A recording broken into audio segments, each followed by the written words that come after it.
আল্লাহ রহম করো। এই ছেলে, কাজ হয়েছে? আসসালামু আলাইকুম। ওয়ালাইকুম আসসালাম।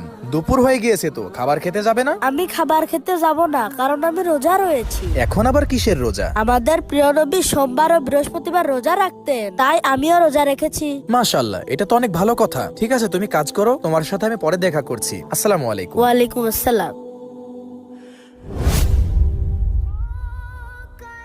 আব্দুল আওয়াল, তোমার কাজ কি শেষ হয়েছে?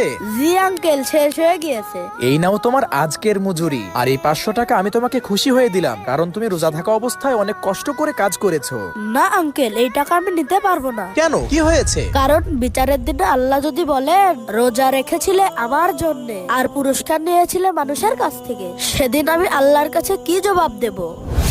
প্রিয় দর্শক, ভিডিওটি ভালো লাগলে লাইক করুন, চ্যানেলটি সাবস্ক্রাইব করুন।